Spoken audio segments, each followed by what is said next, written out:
Joan Quinn Profiles.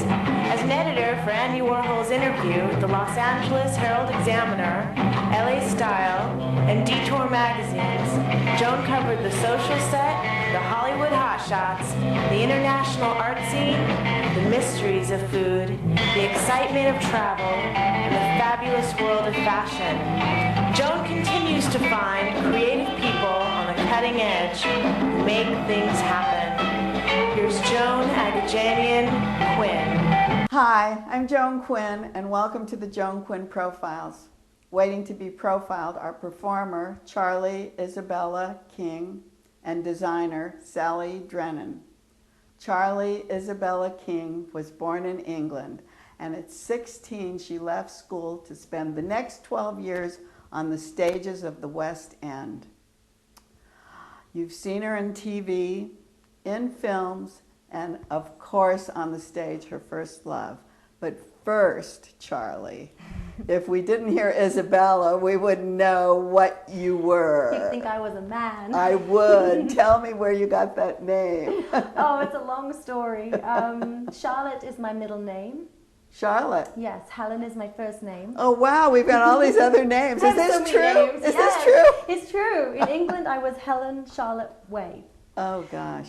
And then I got married, and then I was Helen Charlotte King. But then my middle name is Charlotte, and my husband at the time was like, I don't want to call you Helen. And I was like, well, actually, I prefer Charlie. And so he's like, I'm going to call you Charlie. And then Charlie was born, and that's how it, for the last 20 years, I've been Charlie. So. Isabella, where'd it come from? Well, Isabella came from the fact that, well, there was already a Charlie King in American Equity, so I had to have a middle name, and my mother-in-law's name at the time was Isabel. Oh, I so love it. So I thought, I'm going to do Isabella, and that's how this long name came. Wow, at least it's many, many names. How do you remember? You were so young when you left. Was there show business in your family? No, nobody in my business is in show business. My family are farmers. Oh, you're kidding? Yeah. Because you were in the country, Buckinghamshire? Yes, Buckinghamshire. Absolutely nobody was. Were there cows there? Cows, chickens, sheep, horses, you name it, we had it. And I was the black sheep. And you were the person eating all that good food because your legs go on. Your legs are like forever. They are long. They're long legs. They're fantastic. That's why you've been in some of the best roles, like Chicago and The Producers. They like leggy girls, don't they? Yeah, I was very lucky. At that point when I was doing a lot of dancing shows, they wanted tall, leggy girls, so I was just in the right place at the right time. But then how, at 12, if nobody in your family was in show business, how could they take the move and make that jump? I don't know. I went to dancing when I was 2.5. My sister used to go, and I would watch her, and I would chomp at the bit to get in through the door.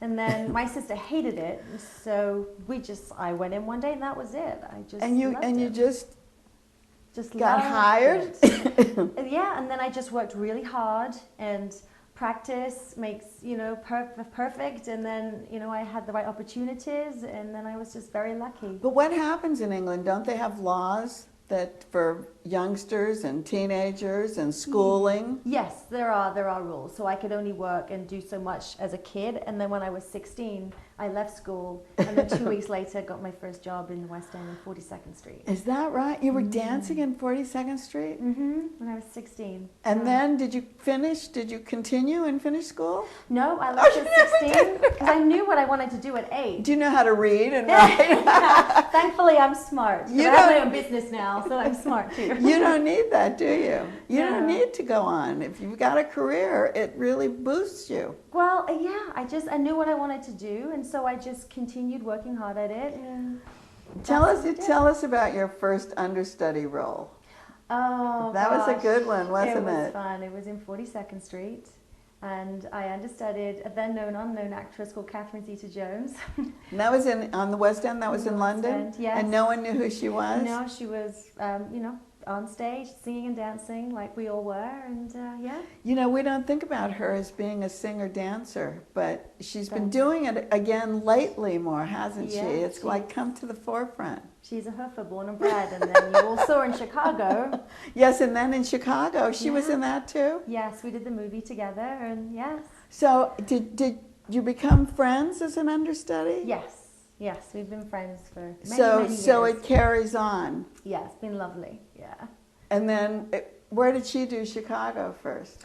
Well, she did the movie version with Richard And that's Gere and when Renee you- Zellweger. Right. And then I ended up getting cast as one of the dancers in the movie as well. And then I went on to do the stage show with Brooke Shields. I played Velma, which ironically was the role that Catherine played. That's what I was going to ask you about, the different roles. You did the movie, you did the stage, you've been all over with it, but you don't play the same roles. No.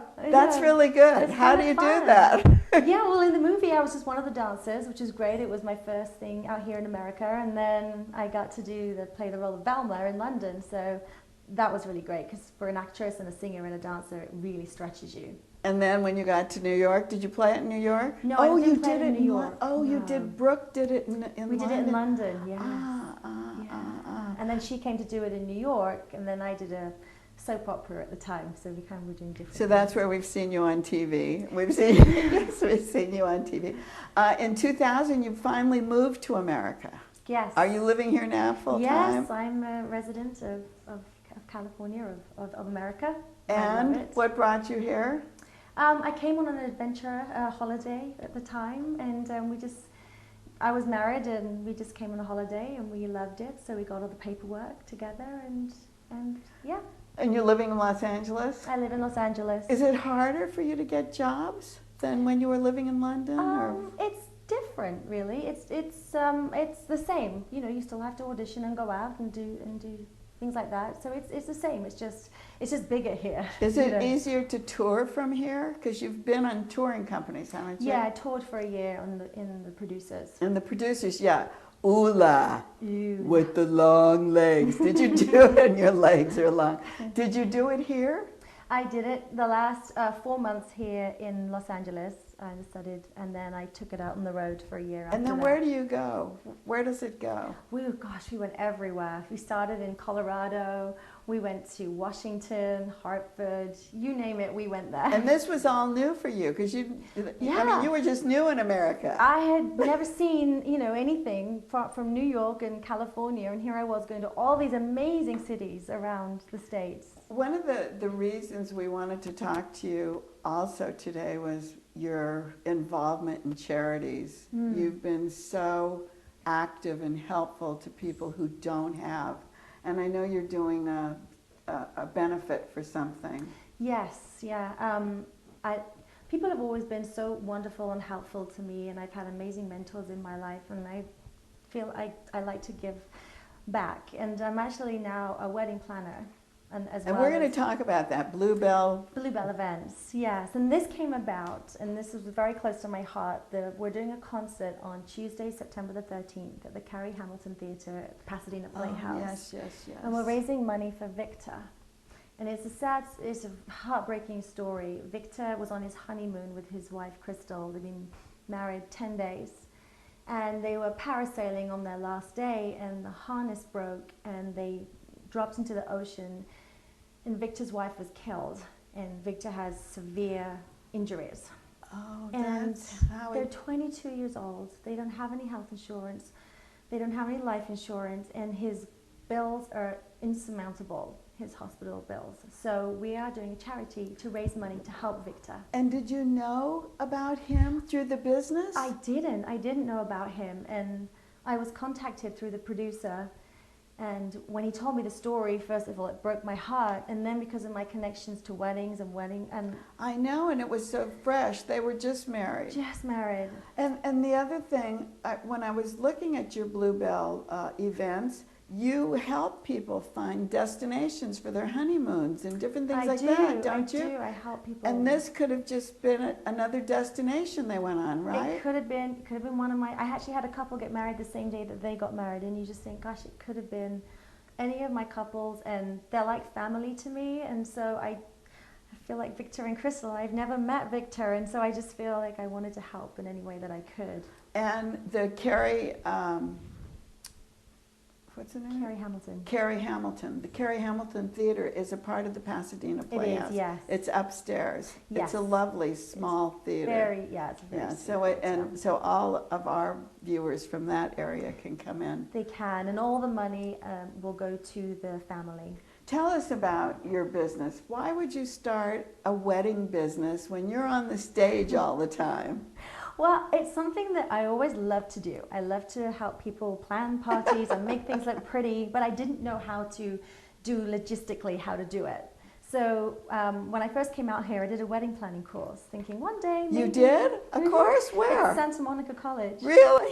I thought one day maybe I'd like to do this. And then my career out here took off and I sort of put it in my back pocket. And then things happen in life and you change, and I sadly got divorced and I was on my own, and I'm thinking, okay, I think I want to have a business. And I think this is what I want to do. You're kidding. That's so great. And how would you have the time to be in one spot, you know, and then be able to pull these things off? What if you had to go on the road or do a TV show? Well, I made a conscious decision.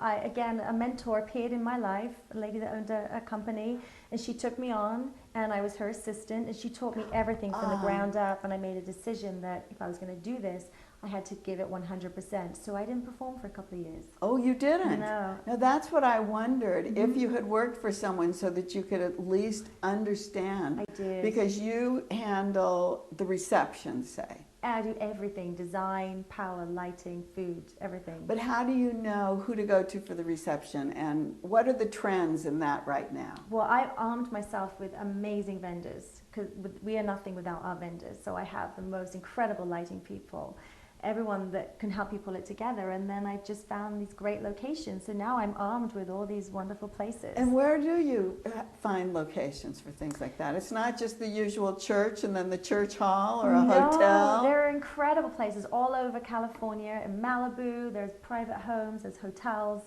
there's all these great places. And you write a blog too? I blog about my weddings and my brides and the trends, and brooch bouquets are really in this year, you know, that kind of thing. What kind of bouquets? Brooch bouquets. What is that? Like vintage brooches, like your beautiful brooch, and brides are making full bouquets out of them. You mean real brooches? Real brooches. And how do they attach them? They put them all together with wire, and I just had a bride's mother make one for her, and they're stunning. So is that on your blog? That's on my blog. That would Yes. I love It's to give so brides, great. you know, inspiration. That's so great. And is there a trend for people? Are people older getting married, or younger now, or formal? I have a huge range. I have some older couples getting married, second marriages coming up, and then I've had like really, you know, 2021s getting married, which is lovely to see both ends, you know. It's great. I'm really lucky. But so now you'll continue. You will continue to dance and sing. But now, because I have my company that's up and running, and I love it with all my passion as well as my dancing. Do you have a lot of people helping you? Or? I do, yes. Yeah, I have people help me, and then so if I'm doing a show or whatever, you know, I have so many people helping me. But also it's probably easy with the computer and calls. You can wherever. arrange things. Exactly. I did a print job recently, and while I wasn't shooting, I was doing the wedding and putting it all together, and you know, so I can multitask. Of course you can. You're a woman. Exactly. How long does it take to put a wedding together?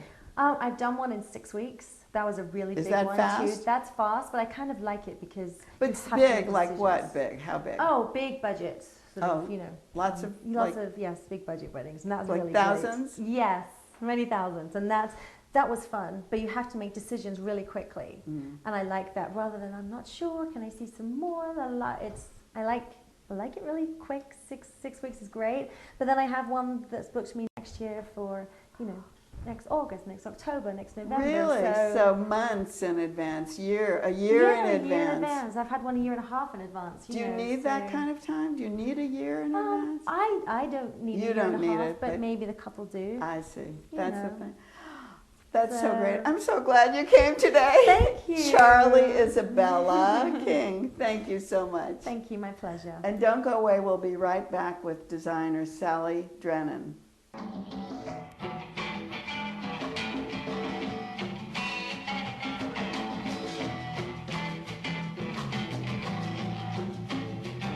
Hi, I'm Joan Quinn, and welcome back to the Joan Quinn Profiles. I'm here with designer Sally Drennon, who was born and raised in Shaker Heights, Ohio, graduated from Pine Manor College, and because of the influence of her grandmother, found a path to the design world. She's designed everything from homes to yachts, and recently has gone back to her early love, jewelry. Yeah, how long ago did you start designing jewelry, Sally? You know, I kind of feel like every couple decades I recycle myself. Every couple of decades. We have enough time, We right? recycle ourselves, and I sort of recycled jewels. I started as therapy at home for myself. I cut up my own jewelry and I just made things. Oh. Kind of like I've recycled my life a few times. But that gets me back to your grandmother. Kind of sounds like something you might have done in her living room. Well, she had a gift wrapping closet that was beyond comprehension. That's what is that? Beyond comprehension. And why did she do that? She tooled and wrapped. She showed me how to wrap a box like no one ever wrapped a box. And so my love for grand beauty started with her. You know, every time I'd go to her house, when I was this high, she'd give me a diamond bracelet right off her hand. And hence the collection began. And that's what she also said, that you have to start with something beautiful before you get to the inside of it?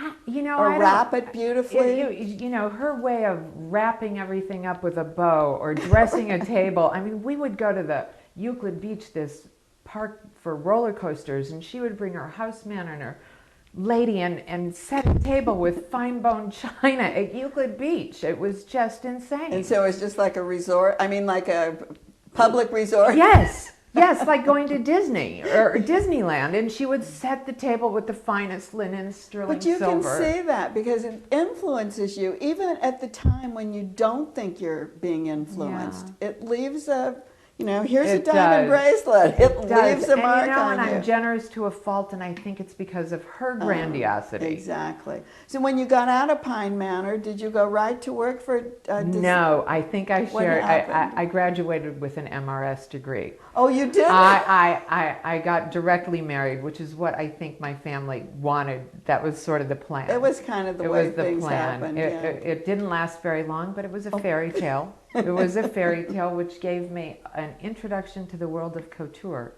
He sent me to Europe 3 times a year to buy my clothes. And I got to meet Yves Saint Laurent and Karl Lagerfeld and Nina, everybody. And at 19 years old, I was wearing Norel at La Scala. Oh, that's so cool, isn't it? Yeah. We love Norel. We do. We do. We love Galanos. We do. All of that time. All of that. Yeah. It's good. So that was perfect. Then that also gave you a feeling of style. And I think if you can dress yourself, you can dress a home. I think if you have the ability and a vision, you can do any of that. Well, here you are. You're 19. You're wearing designer clothes. You've separated probably by the time you're 20-something? Yeah. And then how did you get a job? Well, and why did you get a job? My parents had a second home in Palm Beach, and the natural thing for me to do was open up a clothing store, which I really didn't pay a lot of attention to, but it was fun to have. And I was adopted by these fabulous dowagers in Palm Beach. And Ann Hamilton and Ronnie Britt, of course. And they took me to a store that had furniture, and I'm right with them, and I'm like, oh my God, this is the most incredible place in the world. I'd love to work here, jokingly. And the woman who's kowtowing to her clientele said, you can start tomorrow. And I went there the next day. She put me to work selling sofas. Within 2 weeks, I was designing in the back with the team on yachts. Oh, there. Okay. There it is. We're to yachts. How do you know what to design for a yacht? That's not the same as a house. No idea. A house is one thing. You've lived in a house. Have you lived on a yacht? I have. I mean, I have. Had you lived on a yacht when you started My father designing? always had boats. Okay, so you'd had some kind of feeling. A little bit, but not as much. You learn by your mistakes. And my first big mistake was a very large yacht. It was a 130-foot yacht. You're kidding. And I put too many cabinets on one side, so the entire boat listed. So the good news is the man the yacht was for, I Your best chose friend. to live with him then. So, the good news is that mistake was forgiven. The two of you stayed on one side and the yacht teetered the other way. But I learned valuable lessons from that has carried me through, I think, my design career. Wait. on both sides. You know, how do I see But a space? what about furniture? What do you do? What kind of furniture do you use? Because the boat is, even if you don't have heavy everything is cupboards on custom one and built side. in. Everything is custom and built in. And how is it secured? Very fine tuned. You know, everything is built in. There's no loose table. Nothing? No, everything is built in. I see. Everything is stationary. So did you find any obstacles in having to work with these people and to design their homes once you got this job? You know, I sort of fell into it. I just fell into it. Another time when I further down the line when I had to recycle my life again. Yes. I moved out here in '87, and as life would change financially, financial reversals, and I needed to become self-supporting. So I really needed a job, and I started doing design out here, and one client turned into 2 clients, and it's all part of referral. That I was going to say, the first client must be the most important one. Well, the good news is all my clients, they keep coming back to me. You need one, right? Yes. The yacht isn't going to bring you to LA. No, it did not bring me to LA. Yeah. It did not. So you need people here. And the good news is I'm very social. We network a lot. I love people. I love being of service, doing charities. So, you know, it introduces a whole new You do door. a lot of charity work, and I'm sure you do give your jewelry or whatever to charitable organizations to raffle or whatever. I do. As a matter of fact, the first lovely woman that bought a necklace, I was at either the Young Musicians or at one of those parties, and Jolene Slaughter said, "I want that." I love and Jolene. She was at my house the next day buying rock crystal and one of my, you know, and that was heartbreaking for me because it was like my baby was leaving my neck. That you were wearing. I was wearing. But she has a big coterie of friends. She does. And so I can see her bringing them over too. But they come from all areas, and it's just what was a hobby, people started wanting, and then all of a sudden I made every piece for myself. This is one of my favorites. I love everything. So everything goes with your blue eyes, and your green eyes, and your tan. Well, it's not hard. It's not hard, and I think that's the trick. You did spend a lot of time in Europe, buying things, looking for treasures. Were you looking for jewelry at the time? I look for jewelry everywhere I go. Oh, so not just furniture. No, you know, actually I'm always attracted to the sparkly thing. I love things that sparkle. Because I thought if you had clients in Beverly Hills, Holmby Hills, West LA, that you would be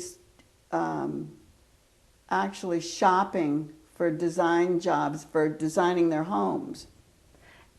There has been a time when I have done that. Sure. My current, and I still am an interior designer by trade. I'm working on a couple of restaurants in South Beach, Florida. Oh, you are? And a little boutique hotel. And, you know, and this is from my early years, a friend of mine from Shaker Heights I grew up with, who I've known over 40 years. Is doing a what? These restaurants. These restaurants. Well, how is that different? That might be more like the yacht than the house. It is, actually. It is. But, you know, the good news is I have wonderful architects that I work with that can guide that arena. Okay. And I get to pick out great materials and put it all together. And do you shop in LA? Do you shop in America? Do you shop all over? I do. You know, the truth of the matter is you can find everything here today. That's what I was thinking. There really is no need to go anywhere. I mean, in Los Angeles in particular, we are a melting pot of beauty. So when you have a show, you know you're having a show at Fred Siegel. It's the first time I know I'm having a show. Okay, so that's the first time. That's okay, the let's first start time with I know. that. All right. So you have to make a body of work. I do that anyway. For myself at home. It's like Alibaba. Everywhere in my house is jewelry. So you don't need to make a body of work that you're going to show. It's pretty well already made. I see. And what kind of influence do you use? You know, I make it all for myself. So if I'm into tribal, which I am geared to, right. I love tribal. And then what would you use? Well, first I go to my jewelry boxes and find things that I like, and I'd say, you know, that could make something interesting, and I'd start cutting my stuff up. Oh, your own things. Which I've stopped. I've stopped. But do you buy stones from someplace? I do you go to those, what are they? The those, bead shows, the yeah, gem shows. Yeah, the gem shows, yeah. And for instance, this is one of my favorite stones, this chalcedony. It's gorgeous. It's very rich in color, and it gets its color from nickel, actually. And it sort of plays on light, and I love that. Tell us, are these all separate, or are they together, or what? Or can you wear them all You like can that? wear these two, and these two are separate, but I'm a girl that likes it all. You wear it all at I one like time. it all. What else do you mix in here? What else is Little in diamond here? rondelles, crystal rondelles, and it just gives it a little sparkle. So are they real diamonds? No. They're not. No, so we're not worried that they're in the studio with us today. Not at all. Okay. Not at all. But I feel that way about real diamonds. I think you do too. We wear them whenever we want. Right, but they look great. And then something like this. Well, this was some necklace I had. I think it was from Pakistan. I'm not sure, that I cut up, and it was made on rope and put a little blue lace agate and amethyst with it, and it's kind of a version of a squash blossom or something. I'm not sure. Do you have the stones cut for you? No. Nothing. No, you I were really just like a collage artist. I am a cut and paste. I sit at my dining room table and I cut and paste. But I think a little. Well, I won't compare myself to that person. But a little who? Tell me. A little. You know, Tony Duquette had a wonderful eye, right? And his jewelry is fabulous, right? Big and chunky. But the satisfaction I get from this, as opposed to my interior design, is that I get the benefit of starting a piece, doing the whole piece, finishing it, and making a complete design, and having the satisfaction of holding it in my hand. Unlike a restaurant, a hotel, or a house, which is an entire process that is not all in my control. I see. You have to work with other people. So there's something you don't have so gratifying. It really is my meditation, actually. Do you sign your pieces? They have little, we made a little logo. Oh, that's good. That's what I wanted. And they all have a little tag, Drennon Design. I see. That's what I wanted. Drennon so Design. When you buy it, you know well, that Sally's... just in case they become collectibles and they go up for auction one day. We would love that. But you know you have your name on it. Yes, So that's the other thing. I do. How many doors do you think that this jewelry is going to open across the world? Yes. It's funny. I had no idea this was going to happen. It's just one of those wonderful experiences. Because I'm doing work in Florida, I now am in 3 stores in Florida. Oh, and, see, that's what I thought. And yeah, I mean, wherever I go, people want what I'm wearing, and I'm so flattered. And now I'm not so terribly attached. I can say, yes, okay, here. You can? I can. But you have to sell it. It's what's so good. I can't give it away the way I used to. No, but this is like my favorite little thing. Because I made it for you. You made a portrait. Yes, I did. We tried to put your hair in and everything. Is that my red feather? It is. And then on this side there's a little red one. feather. But you seem to like skulls. This is fantastic. Well, I don't know. It's sort of the moment. I got attracted to it. It's everything I shouldn't represent, but I love. Because it's mortality. But what you're wearing is ivory? It's bone. It's bone. It's bone. Yeah. I actually did start cutting up some of my pre-ban ivory, and that is in some of my pieces. But, you know, I hate what's going on out there. And now ivory's back on the market. Incredible. You don't want to go there. That's a long discussion. I feel so bad for those. I know. I've been going to some of those conferences where we talk about rubies and we talk about all the things that are endangered now. Sure. Yeah. So you don't do that. No. You stay with things that are perfect. Well, there's something beautiful about imperfection. Yeah. I like that. I like anything that has style, and you can't buy style. I don't care what anyone says. You live in West Hollywood, I do. Which is one of my favorite cities. And you know, right now in West Hollywood we have some murals. You have murals, street art. You have Retina, Shepherd Ferry, and Ken. And on the library. Kenny Scharf. On the library. Kenny, I know, isn't it great? It's fantastic. Well, it's just stellar. And from what I understand, it's going in lots of places throughout the city now. Well, there's a lot of art in the city, and I'm really happy, and you represent West Hollywood beautifully. You, Joan. Thank you. And thank you for watching. Get over to West Hollywood and see all those street murals, and keep writing to my email, JAQUINN1@AOL.com. Bye.